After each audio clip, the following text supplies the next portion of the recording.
This is my first video, guys. So I don't really know much to talk about. All I can say is it's from the Ultra preset, 1920 by 1080 resolution, and as you can tell from the video, hopefully it's very smooth.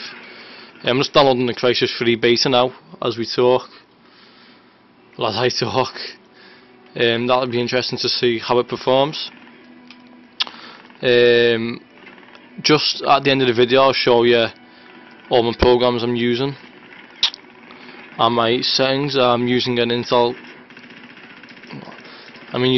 Core i5 750 quad core. It's clocked at 3.8 GHz. Using 1.25 voltage. Current temps are 47 degrees. CPU usage 64%. GPU usage 98%. Frames per second 60, 65, 66. Now if you look down, you can get it quite high, 72, 76. So it plays the game easily. Now I'm going to be honest, I've not played this level for a long time, so remembering where to go is going to be quite fun.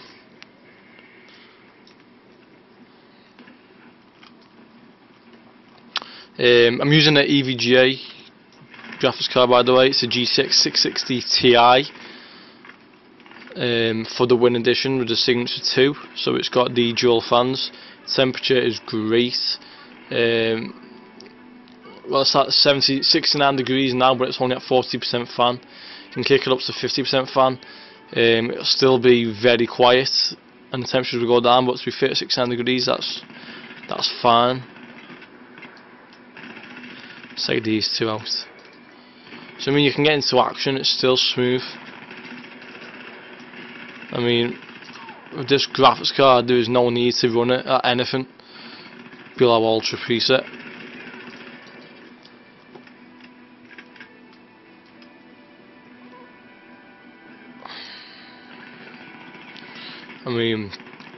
You also get people saying, "Oh, the 192-bit buses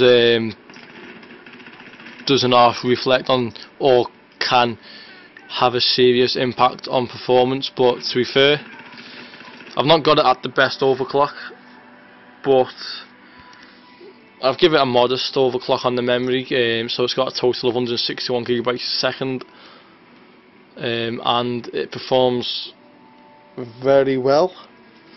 So let's have a few more minutes, quick gameplay of this, show you the smoothness. See when you get into areas that, oh, what's happening there? Let's go back down there. That just experienced terrible lag. To be fair, I have only done a couple of hours testing with my processor, so this is the first gameplay I've done with this overclock. It's reading 1.232 voltage there, but in the BIOS it is 1.25. I'm just wondering whether it's going to need a little bit more juice than that. I don't really know. Oh, you can die.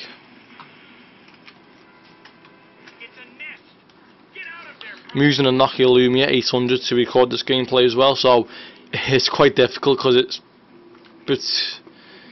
I've got it held between my legs. That's why I try and get like a gameplay. But that's it, guys. So with that done, I'll just quickly let this load up, and I'll load up all the programs I'm using. I'll tell you what I'm using now. For the on-screen display, you can see here, I'm using EVGA Precision, which is also an overclocking utility for your graphics card. I'm using Fraps to display my frames per second I'm currently getting. What I'm using, and for my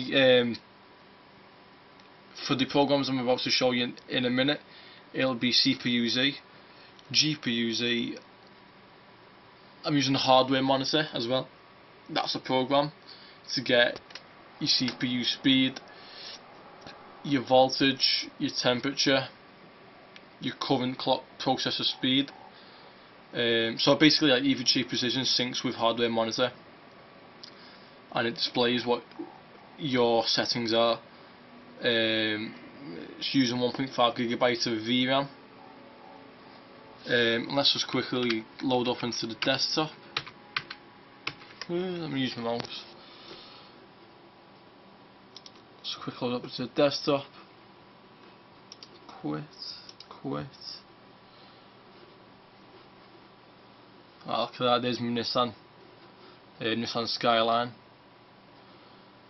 So there's my hardware info.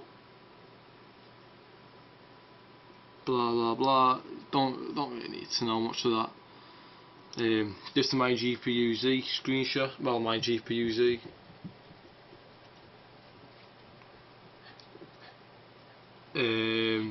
Ignore that boost, by the way. 1174. As you can see, it was hitting about 1,1254 megahertz. So I don't know what's wrong with that. That's not only happening with me. And this is my processor, Intel Core i5 750. It's at 1.232 voltage, but set at 1.25 in the BIOS, running at 3.8 gigahertz. I'm using a Cooler Master Hyper 212S, Hyper 412S, sorry, which is compatible.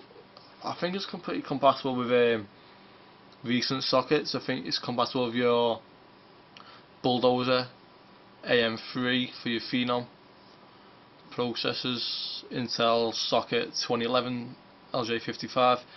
It's the same bracket, same motherboard, and 1156. I'm not sure if it's suitable for 1366 or 775, which is the old Core 2 Duo and Core 2 Quad. But it's a great cooler. I'm going to quickly load up Prime 95 and I'll quickly show you the temps. I'll be using real temp to record. I'll be using real temp to record my temperature. Sorry about this, guys. These are my dogs.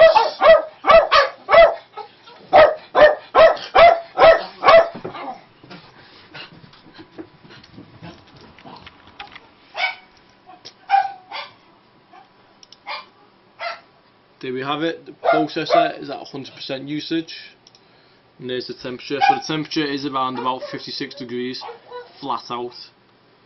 So it's great cooler. Could probably take it to about 1.35 voltage, and able to maintain an adequate amount of heat temperature. So that's it. Thank you for checking out my first video. I hope it's given you some sort of indication to the performance of a GTX 660 Ti if you're considering upgrading. It's a massive upgrade from my previous graphics card, which was a GTX 460. And I got Borderlands 2 and Assassin's Creed 3 for free. Assassin's Creed 3 for free. But yes, definitely ready for the newest titles. We've got Metro, Resident Evil 6, The Walking Dead, Crysis 3, Aliens, Colonial Marines, Resident Evil 6, I said that, Resident Evil Revelations. So yeah, it's really good. So thank you for checking out my video. Subscribe for many more videos and benchmarks.